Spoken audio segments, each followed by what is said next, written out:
Hi, everybody. I'm Howard Fillit. I'm the founding executive director and chief science officer for the Alzheimer Discovery Foundation.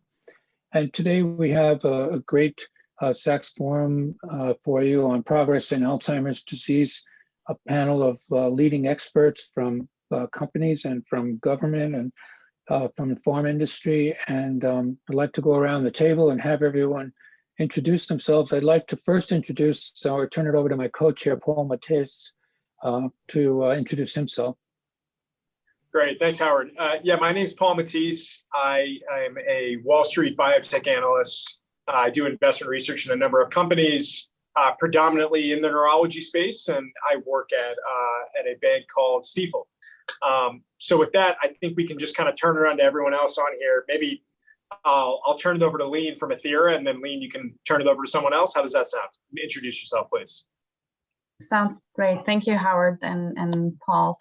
Leen Kawas, CEO and co-founder of Athira, Pharma. Athira, we are focused on building a platform of small molecules that activates a naturally occurring repair pathway that is present in the brain, the HGF-MET, and through our molecules, we are trying to rescue this repair pathway to potentially lead to regeneration and recovery of neuronal health, recovery of synaptic density, blocking inflammation, and also downstream of this target, we see modulation of neurotransmission. Cumulatively, it's a very interesting approach because it's a multimodal downstream effect for a single target, which we know Alzheimer's disease and other neurodegenerative indications are complex. And we need to think about it in multiple ways and tackle them through different ways. Having small molecules makes our technology very efficient and accessible and scalable. In addition to targeting this repair pathway with multiple downstream effects, lends us a very unique and innovative approach. Our lead molecule, ATH-1017, is in 2 late-stage clinical trials, both up and running and recruiting. The LEFT-AD trial is a potentially pivotal trial, and the ACT-AD trial is another trial, smaller trial that is running in parallel to support optimization of the pivotal and registrational strategy for the program. We also have other assets in our pipeline that focuses on neuropsychiatric indication, including major depression, as well as peripheral neurological indications, including peripheral neuropathy. And Susanne, I think you can go next. Thank you. Ladies first. Thank you very much. My name is Susanne Wilke. I'm the president and CEO of Cognoptix. Cognoptix is a medical device / diagnostics company for the early stage detection of Alzheimer's. We have a simple eye scan. It's an in-office device called Sapphire 2, and we're detecting amyloid in the lens of the eye. Now, amyloid, of course, is the operative word, is the key biomarker that defines Alzheimer's disease, and the lens is a very special tissue because it's the only one that produces amyloid in accordance to neurodegenerative processes in the brain. And we can detect amyloid earlier, potentially earlier than lesions in the brain, because the lens has a manufactures amyloid, but doesn't have a very good removal process. So we can detect the accumulation in the lens with optical fluorescent laser technology, potentially earlier than in the brain. We have run 2 proof of concept studies that have shown that we have extremely high concurrency between visual and actually even more importantly, quantitative PET. And we are raising money right now to go into pivotal studies. We believe this is going to be a very short and very concise pivotal study and get to market by the end of 2023, 2024. Thank you. Who's next? Go ahead, David. David. Hello? David, Yep. go ahead. Oh, hi, I'm David Elmaleh. I'm chairman and founder of AZTherapies. I just have to say that Alzheimer is really a heterogeneous disease and it takes a long time to develop, and one really don't have the perfect way of diagnosing it. So we decided maybe to try to get a few criteria that really deals with that. We have a platform of the combination therapy that they are targeting a couple of things that are really important in the Alzheimer's disease development. One is the accumulation of the oligomers and that interfere in the synapses and work, and also the polymerization as well. Then we have that causes also a neuroinflammatory response that one has to deal with it. If you deal just with one and not really dealing with the other, you may have incomplete work doing that. Plus, we really, when we're dealing, so our drug inhibits the oligomerization and polymerization as the first steps that they go through the Alzheimer's disease development. And for dealing with the neuroinflammation, we have a drug that actually is associated with slowing down the chronic activation of microglia and making it moving from the pro-inflammatory M1 stage into the anti-inflammatory or neuroprotective stage. So that's really the two main things that we are dealing with our drug products. And we already are completed a phase 3 study and also took about 12 biomarkers from each of the subjects in the beginning, and a lot of them at the end when they allowed us to do that.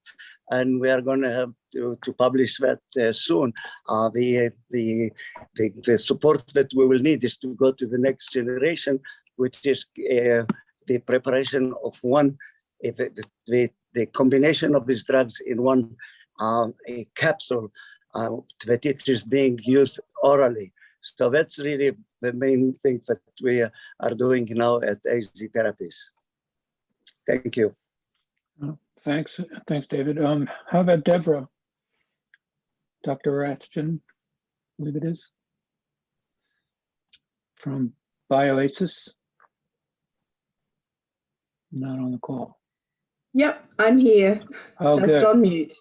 Hi, I'm Hi. Deborah Rathjen. I'm the chair of Bioasis Technologies. Bioasis has a platform technology for delivering biologics across the blood-brain barrier. In fact, you could say we're opening the door to the brain in order to get biologics through and exert not only their effect in the periphery, but also in the brain. The platform is called XB3, and it's a platform that utilizes a 12 amino acid peptide that binds to the LRP1 receptor. And using this receptor-mediated transcytosis process that's initiated when XB3 binds to the LRP1 receptor, we've been able to successfully deliver antibodies, siRNA, and enzymes into the brain. We have partnerships in place with Prothena in neurodegeneration and with Chiesi in the delivery of enzymes into lysosomes, and the focus there is on rare diseases with lysosomal dysfunction. Within our internal pipeline, we focus on the nexus between reduced lysosomal function, neuroinflammation, particularly activation of the inflammasome and release of interleukin-1 beta, and neurodegeneration. Within the pipeline, we're delivering, within this sort of focus, XB3 versions of progranulin, as well as Cerezyme, and also the interleukin-1 receptor antagonist. So in the progranulin program, we're focusing on not only the lysosomal storage disorder that is evident through mutations in GRN, but we're also focused on frontal temporal dementia and ALS. Within the XB3007 program, we're focused on the neuronal forms of Gaucher's disease, so type 2 and type 3, as well as Lewy body dementia. And then finally, within the interleukin-1 receptor antagonist program, which is an antibody to the interleukin-1 receptor, our data is around neuropathic pain, and we're progressing that program into Fabry's disease, where the major complication or symptomology is chronic pain, and also autoimmune settings such as multiple sclerosis. Okay, thank you, Deborah. Gregor, are you there from J&J? Yes. So hello, everybody. My name is Gregor Macdonald. I'm the Senior Director of Neuroscience Scientific Licensing within J&J's Business Development Organization. So the Neuroscience Business Development team is responsible for identifying, evaluating, and accessing assets that are in phase 2 or beyond within our core areas of interest, namely in neurodegeneration and in mood disorders. We then partner very closely with other teams within the broader J&J Innovation family, including our innovation centers, which seek opportunities at earlier preclinical or early clinical stage, JDDC, our corporate venture arm, which makes investments in companies aligned with our strategic priorities, and then J-Labs, our no strings attached incubators, which support early startup companies in their creation and early evolution. Within the area of neurodegeneration, we have had a significant focus on Alzheimer's disease over the last 10 years. More recently, we've expanded this to include also Parkinson's disease, rarer diseases like frontal temporal dementia and ALS, especially where pathologies and pathological mechanisms are at play across these different indications, and where there's common genetic variants that are either causative or increase the susceptibility to these diseases. In terms of the underlying biology, we have a strong interest in proteostasis and neuroinflammation and the role of the immune system, and then in synaptic plasticity and promoting synaptic health. And hence we seek therapies that will have a meaningful impact on these disease processes and hopefully modify the disease course. We're strongly focused on delivering precision medicine that's supported by novel biomarkers and really driven by data sciences. And so we also have a strong interest in accessing, developing novel fluid biomarkers for things like patient selection and to measure disease progression, together with accessing and analyzing big data sets, real world evidence, electronic health records, and accessing novel technologies, for instance, for remote monitoring of patients, all designed to ensure that we're working on the most optimal targets in the earliest stages of drug discovery. And then as we progress forward, we're running the most efficient and effective clinical development programs. And all this we do agnostic of therapeutic modalities, with an interest in both traditional small molecule and biological therapies, but also in the emerging areas of gene therapy, ASOs, and RNAi therapeutics. So very pleased to be part of this panel and looking forward to the discussion. Thanks. And I think Todd from SBIR, please. Yes, hello all, nice to meet you all. Thank you all for attending. So I'm at the National Institute on Aging, the third largest institute now at the NIH. We focus on the research around aging, and with a bulk of our funding now going to Alzheimer's disease and related dementias. So I specifically lead the small business and career development opportunities at the NIA. In terms of the small business opportunities, so mainly SBIR and STTR seed funding, overall that equates to, across the NIH actually, close to $1.3 billion a year that has to go to small companies through these programs. At the NIH includes a lot of relevant institutes, including both the NINDS and us at the NIA in terms of neuroscience and neurodegenerative space. At the NIA specifically, we provide about we expect to provide about $130 million in funding this year to small businesses, mainly startups, in the aging and or Alzheimer's disease space. The funds are all non-dilutive, so there's no repayment, no royalties, any of that. Really, the only cost or so is it is a lengthy application process and competitive, and the time that goes into putting together that application. But we always encourage you to first start by coming to us. We can provide initial guidance. The program is structured in phases, not to be confused with clinical trial nomenclature. The majority of what we fund is preclinical, though not exclusively.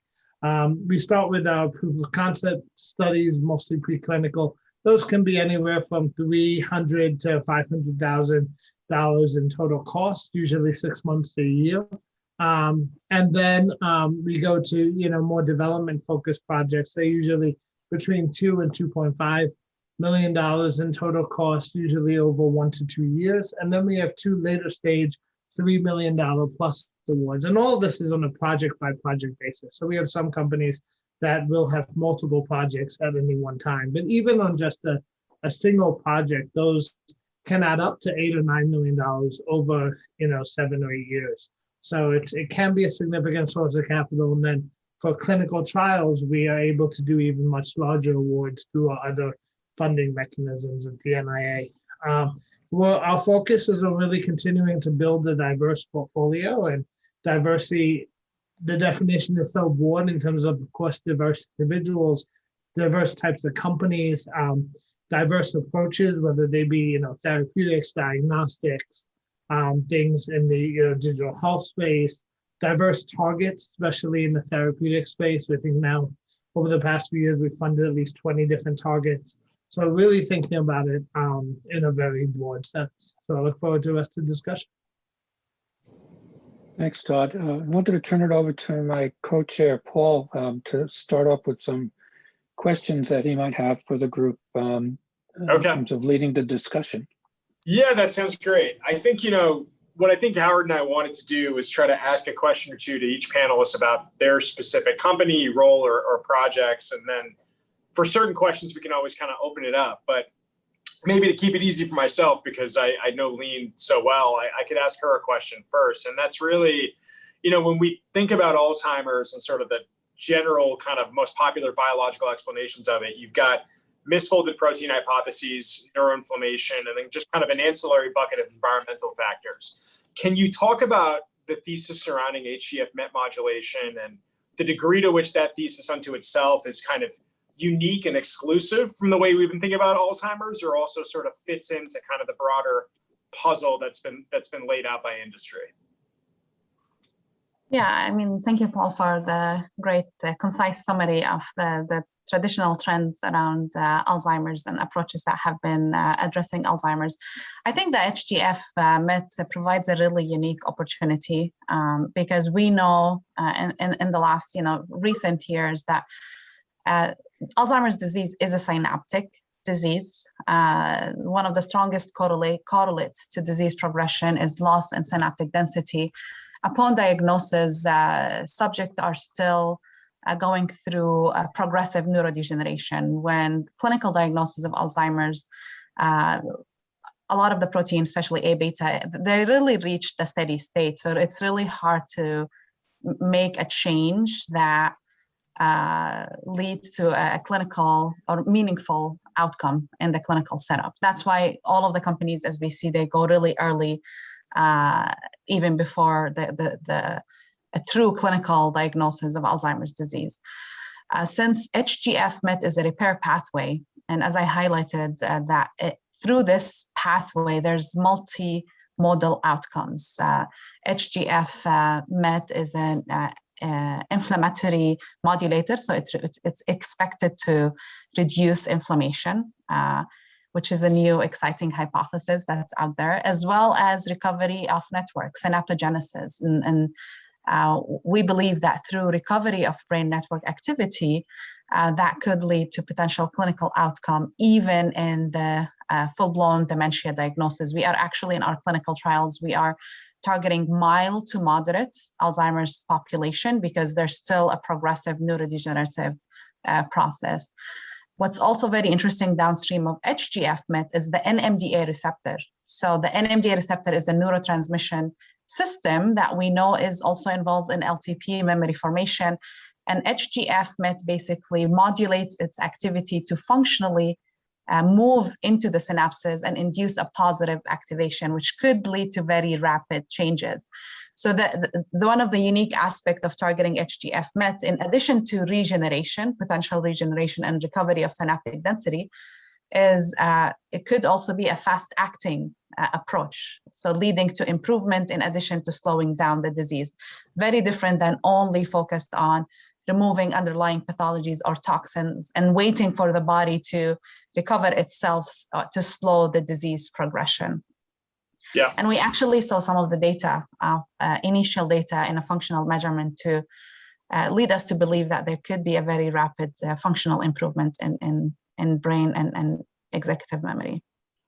Okay, great. Thank you, Leen. And so maybe one more question for you that I think would offer an opportunity for others to opine is that's really, there's been this tremendous amount of interest in CNS biomarkers, and neurofilament has gotten like a lot of the recent attention. You generated some data for your lead drug candidate on P300 latency, which is sort of an older measure, but one that has shown some responsiveness to cognitive enhancing drugs. I guess, can you speak to some of that data? And I mean, I guess, do you feel like this biomarker is a little bit forgotten by other players in the Alzheimer's space?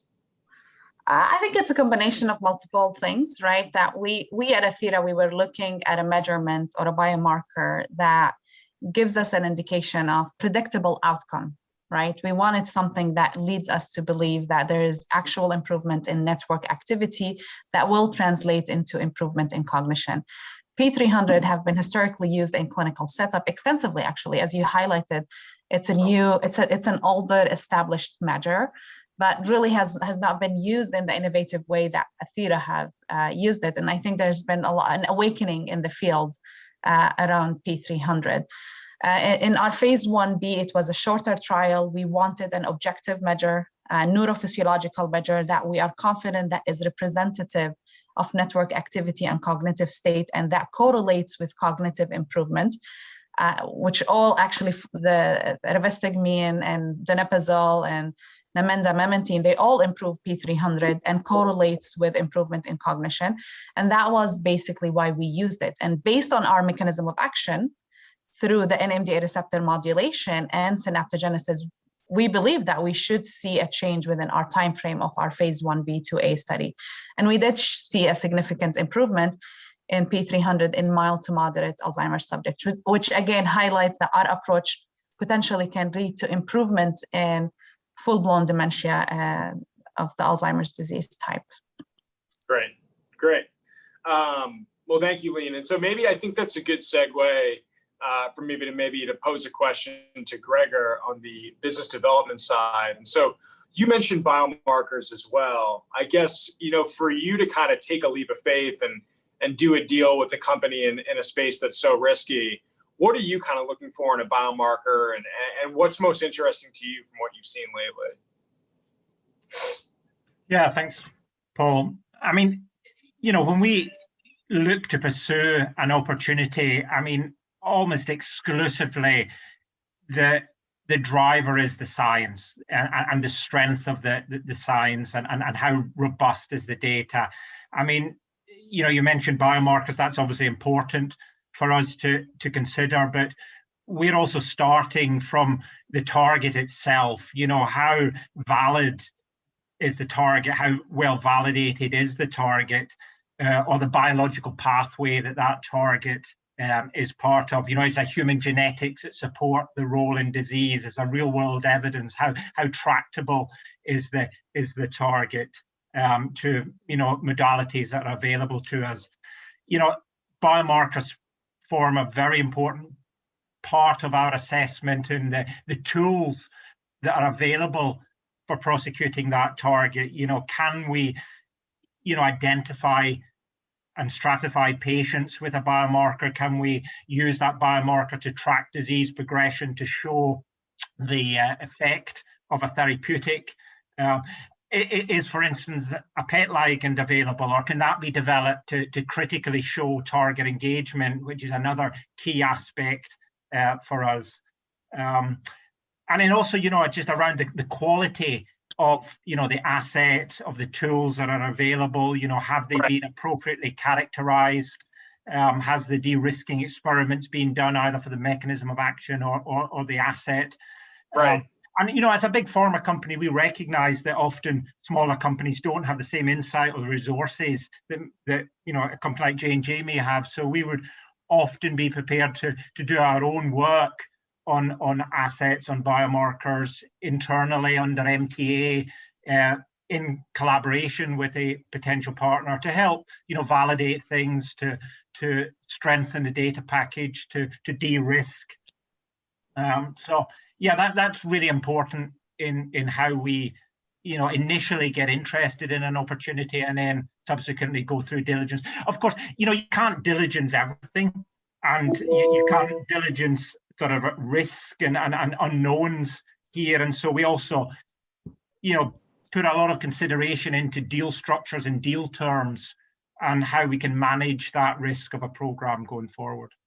So in the end, we arrive at a point where we have confidence to move forward in terms of having, a validated target, a biomarker, an appropriate clinical development program going forward, and then managing the rest through deal terms and deal structures.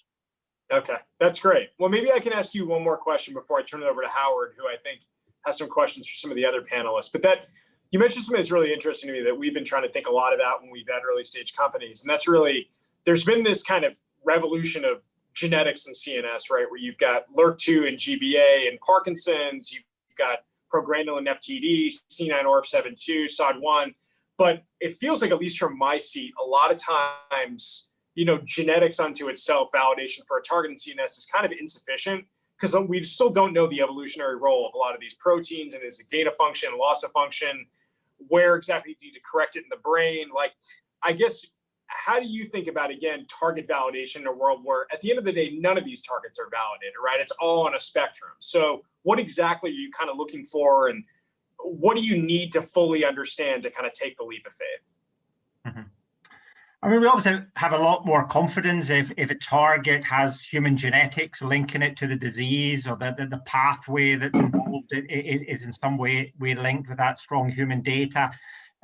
What we are more and more becoming interested in is some of the rarer or orphan diseases that are driven by, gene variants that, are causative of that disease, but also these same genes are increasing the susceptibility and risk of some of the broader idiopathic indications. And so this very nicely gives us the opportunity to potentially, de-risk mechanisms in, say, smaller, better defined patient populations, possibly that are faster progressing, get to that clinical proof of concept, and then pivot into these larger indications. Yeah. So you can think about, you mentioned progranulin and that sort of pathway. You can target genetic populations in, for instance, FTD that carry the granulin mutation, have haploinsufficiency in granulin, showing a therapy works there, and then pivoting into the larger indications of, say, PD and AD, where also low levels of progranulin are associated with poorer outcomes and progression of that disease. So we are thinking more and more in that way about how to develop novel mechanisms in the clinic and de-risking early. Yeah, okay, very interesting. Well, I'd love to keep going, but maybe I'll let my co-chair Howard take a stab at a few questions. So do you want to take it away? Sure, thanks, Paul. I thought I'd ask Susanne from Cognoptix, if you could talk a little bit more, Susanne, about the technology that you have, particularly the validation of how detecting beta amyloid in the lens correlates with more traditional measures of amyloid deposition, such as PET amyloid imaging or spinal fluid tests? Yeah, thank you very much. So the technology comes out of Harvard. Lee Goldstein was the founder, and there are, I think we are one of the few companies or the only companies that actually have autopsy studies that correlate amyloid deposits in the lens to amyloid deposits in the brain. We're working on actually extending that work out to doing all-comer studies to compare it really to other neurodegenerative diseases, to tau diseases, tauopathies, and all comers essentially to sort of like correlate that. And we tapping into the Boston University Brain Bank to do this kind of work. But there's other evidence on Down syndrome patients where we can detect amyloid in their lenses as early as 2 years. And we can track the progression of their diseases, Alzheimer's disease, along their age progression. And to the point that when they turn 60 now, a large fraction of Down syndrome patients get to that age. About 80% of those patients have turned in and have amyloid in their lenses and have Alzheimer's disease. And we can correlate the deposits in their lenses with their progression of Alzheimer's disease because the gene for the amyloid APP gene is located on the trisomy 21 gene. So there is a number of evidence. I don't believe there's substantial evidence or correlation work done yet between CSF, spinal tap fluid, and the lens. And that's something that we're also looking to actually get done in one of our next trials. But in order for us, we just really have excellent data from our what we call the pre-pivotal study, where we had about 48 patients, mostly MCI patients and mild AD patients, correlating with quantitative PET. I mean, spectacularly. It's a really 95% correlation concurrency between the values of quantitative PET and what we have quantitatively from the Sapphire 2 called FLES analysis. So we have really superb correlations here, and we're about to publish that actually. We're going to refine the study and then publish it. So we are looking to really, with our diagnostic tool, to refine the clinical diagnosis that is normally done like in the hospital or like in the office at 60 to 70%. And what we are looking is really to go from not defining the disease as end stage or late stage clinical disease, but by its biomarker status, and taking it out of the hospital into the in-office setting. And that I think is the beauty of it. And I think detecting amyloid is really critical because it's one of the earliest biomarkers that you can see dysregulated, and that I agree with that maybe removal of amyloid maybe is still questionable, but the detection and identification and segmentation of the patient population with amyloid is really critical early on. Mm-hmm. Could you talk a little bit about the regulatory and commercial strategy? Will you be bringing this to market soon, do you think? And how do you see this being played out? I mean, is this something that would be done in an optometrist or ophthalmologist's office? Would it require a referral? Would it be part of an annual clinical ophthalmological exam? Yeah, so we are looking to bring this to the market because the correlation between the Sapphire 2 scores and PET, visual as well as quantitative PET, is extremely high. So we are looking to reproduce these data in a pivotal study, in a larger pivotal study. And we are looking for a non-inferiority study, essentially, to PET.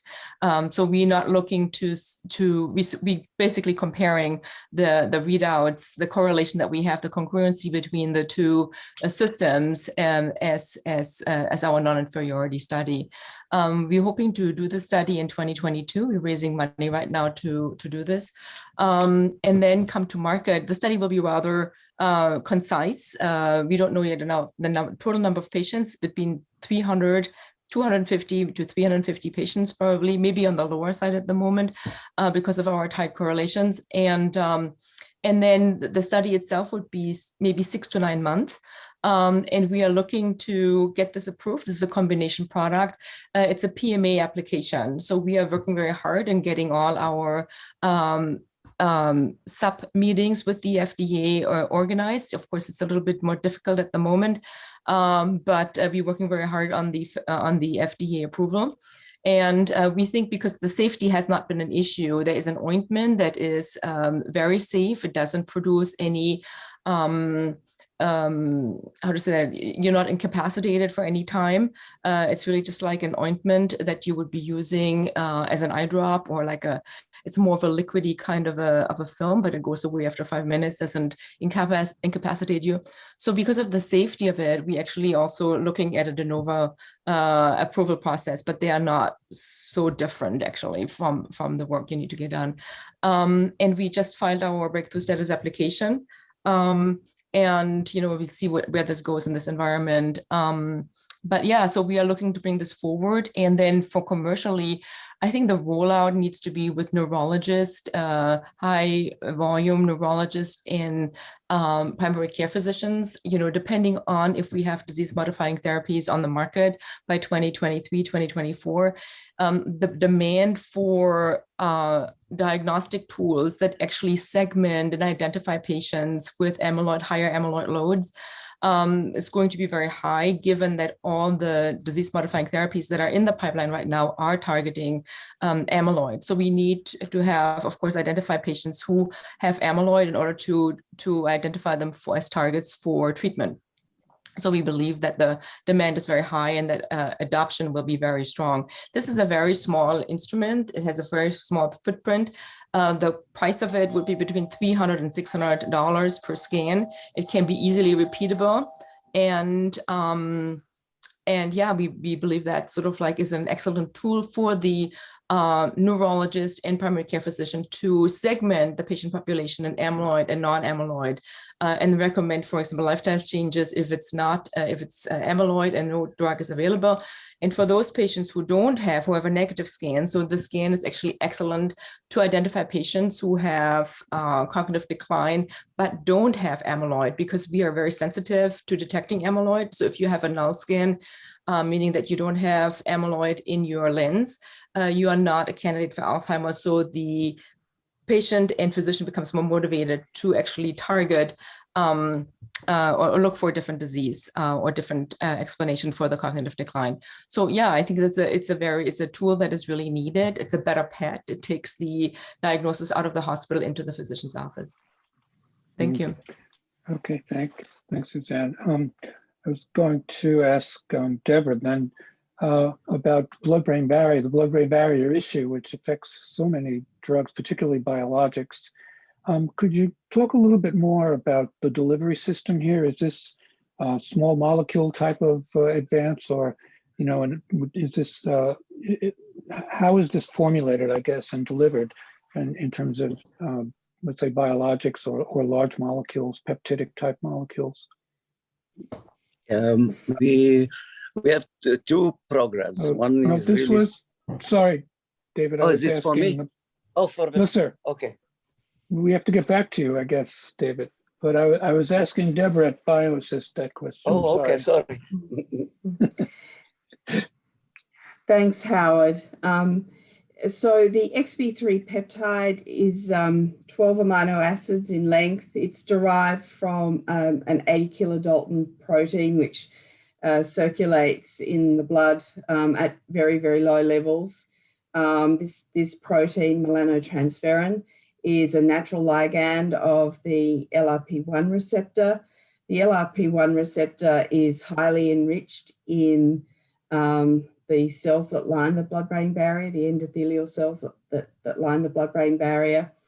And it's one of 40 or so ligands that interact with LRP1. But this 12 amino acid peptide has very elegantly been identified and optimized for binding to the LRP1 receptor in a way that allows not only binding, but also following endocytosis and transcytosis, that you get release of the payload. And what's interesting also about the XB3 peptide is that it does localize into the lysosomes of neurons. And this is sort of a very interesting feature of the XP3 peptide in terms of the kinds of therapeutic areas that we're focused on in terms of delivering progranulin, for example, delivering GBA and other biologics into the brain. As I said, the transcytosis process is extremely rapid. There's very rapid recycling of the receptor. And at this stage, we don't believe that the process is saturated under quite heavy concentrations of payload. We've not reached a saturation point. So we think it's very flexible as well in terms of the types of payloads that can be delivered. Antibodies, we have siRNA examples for, in stroke setting in terms of preclinical models, as well as the enzymes that we're also working on and progranulin. So the peptide, the XP3 peptide, is covalently linked to, or is it? How is it linked to the payload? We can chemically conjugate it to the payload, or we can generate a fusion molecule where the peptide is part of the payload. We've used either method, and it really depends. The really fascinating thing about this is that from a patenting perspective, and we know from one of our programs and interactions with the FDA that these molecules are seen as new chemical entities. They're not seen. It's not seen as some sort of just delivery system, but rather the way that the peptide is either conjugated to the payload, or there's a genetic fusion that contains the peptide. These are new chemical entities. And did you say that you're currently in the clinic with one of your formulations? No, we're going through IND-enabling studies currently. Okay, thank you. Paul, I'll turn it back to you for your next round. Okay, all right. Well, I can ask David a question.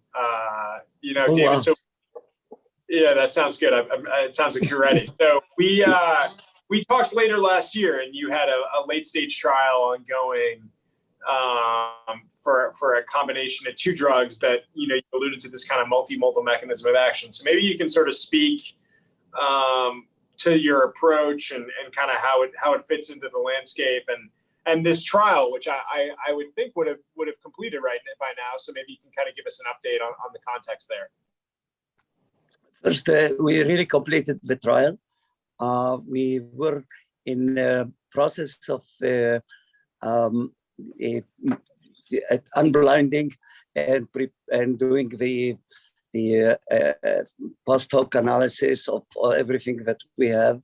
I believe at the end of the next month, or maybe middle of next month, we are going to send the report to the FDA, and hopefully they will tell us if we are approved for anything, or they tell you you can forget it, go and do another something story about it. So we can't report now on what the data says. I can tell you, just because we can't report to before we report to the FDA, it looks like it's kind of a little bit strange. But I can tell you we are trying to look into the next generation, which is really an important one. And one of the mechanisms of action is just to have, what we had is an inhaled product and an oral pill. The two of them were given as a combination therapy. What we saw, first of all, the drug is safe the way we gave it, and we know that it goes into the lung, and from the lung it transfers into the blood and then to the brain. So all that stuff is really established very well. And then what we wanted to make sure is that the mechanisms of action are really working, and we continue to look into the different in vitro and in vivo studies just to complement what's happening in human brain. And I believe that we just had another couple of publications, especially the last one that is dealing with the next generation. We even imaged the monkey, monkeys with PET imaging with the drug itself. So we just radio-labeled with fluorinating, and we looked at it, and the uptake in the brain is unbelievable. It looks pretty good. The idea behind all what we did is really to not what Rigmastigmine and HTFs and all the people that were really looking into modifying the disease progression. To deal with the symptoms, it's easy. You can take all the acetylcholinesterase inhibitors and other stuff that you can develop, Namenda, and that's easy to achieve. To try to change the path of a disease, you really need something that is kind of different. You have to deal with the ability to move that curve, the decline curve that we all are suffering from it, because we all have a beta plaque and tau tangles, etc. It's just that some of us, when we get to the age of 65 or 60, and we start producing maybe a little bit more A beta, and some of us really don't know how to clean it up from the brain. So, and you can get the approaches to try to see if you can prevent that from happening. You have to treat early. And we took an age group that is really early in the disease. Some of them did it up to the age of 90 and 80. We did it up to the age of 79, when people, one of every 4 of us probably will develop the disease. And so the idea was really to try to slow down the process of the plaque formation.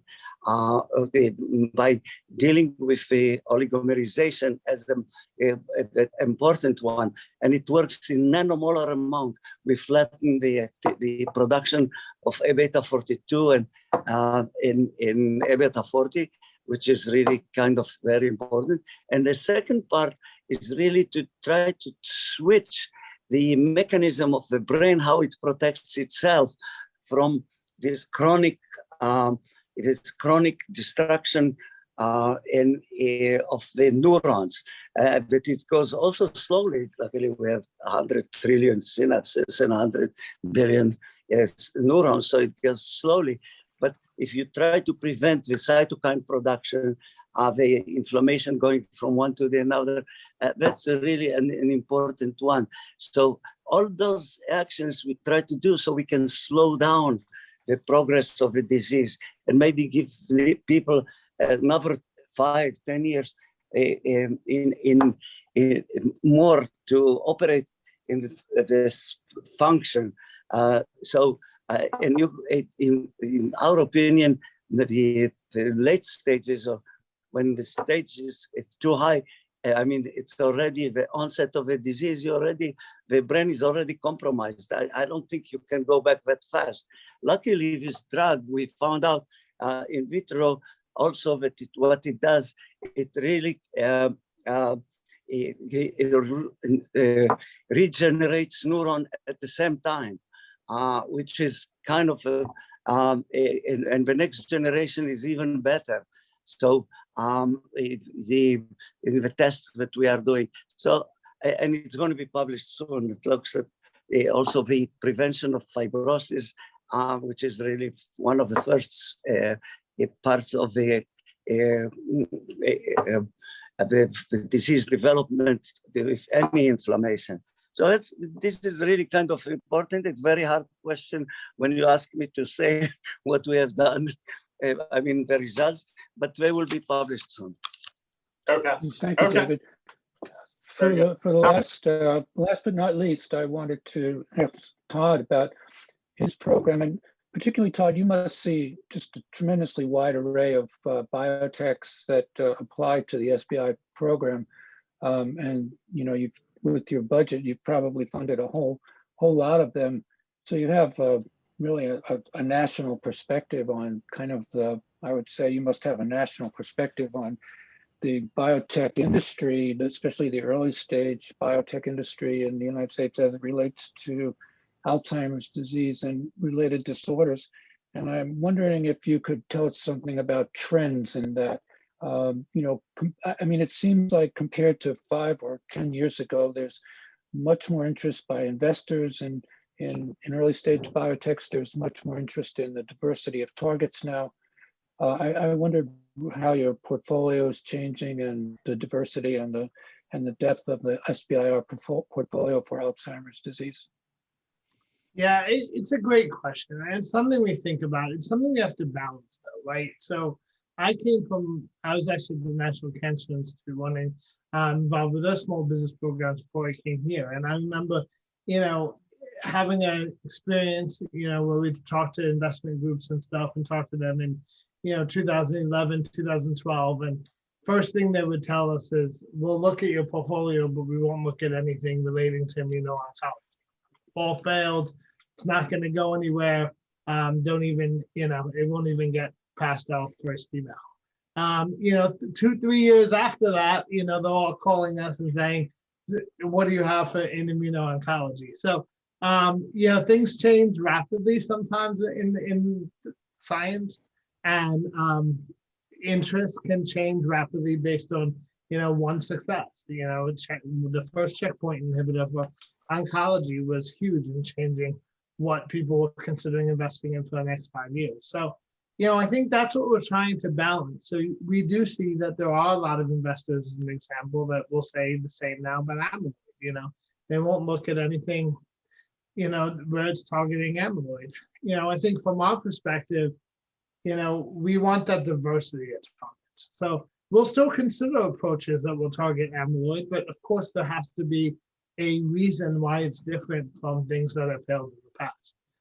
At the same point, we'd like to see a lot of other targets come through, and we are funding a lot of non-amyloid targets.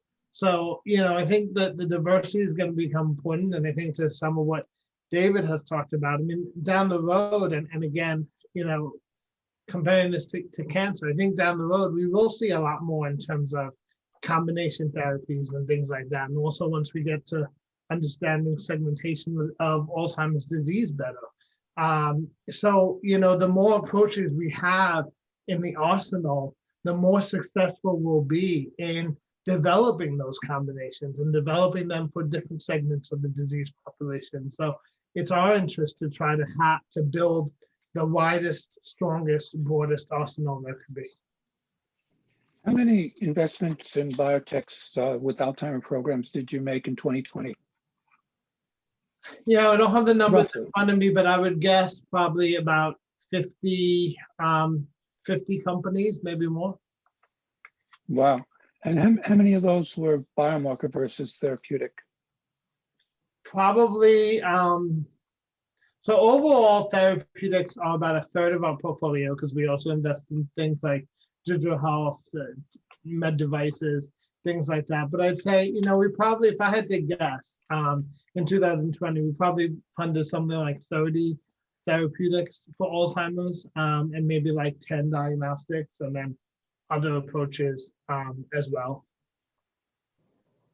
That's just a bulk. So, and you're saying that that relatively few of those were anti-amyloid. So the world has really changed in terms of the investment strategies, particularly, I guess, NIH and certainly the Alzheimer's Drug Discovery Foundation has made a similar move in terms of the investments in biotechs that we're making to really have very few or no investments in amyloid, especially with big pharma pursuing that path through Biogen's aducanumab coming to market, perhaps, or maybe not. We don't know yet. Obviously, in June, and then Lilly's trial and gantenerumab from Roche and Genentech. So, yeah, I think it's a very exciting time to be in this space because, as you said, it's we're kind of like 50, 60 years behind cancer, but we're kind of traveling down the same road. And I think the field of basic research that was started by the NIA around 1980 or about 40 years ago in Alzheimer's and other neurodegenerative diseases has led to a body of knowledge that's identified many, many targets through many of the efforts that the National Institute on Aging has pursued, plus foundations like ours and others in the field, like the Alzheimer's Association. And I'll say this real quick. We do have at least 2 of our companies that we're showcasing at the conference. Cognoptix Sciences, which everyone knows has been releasing some data, and also advanced brain monitoring. So, and I would guess more of our companies are showcasing as well.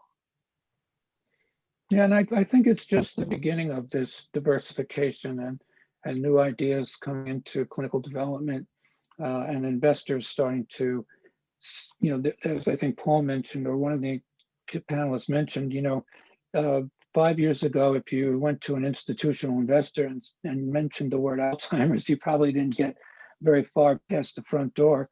But today, I think the fear of investors with regard to Alzheimer's hopefully is changing, and I think rightfully so, based on the science. So we only have a minute left, so I'm going to just wrap up and say I want to thank the panel and everyone for a great hour of session, and thanks Sachs for sponsoring us. And I'll turn it over to Paul to give us some closing remarks.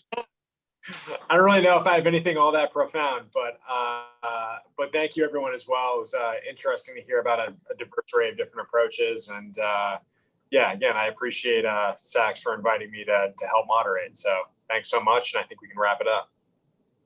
Thank you. Okay. Bye, everybody. Bye-bye.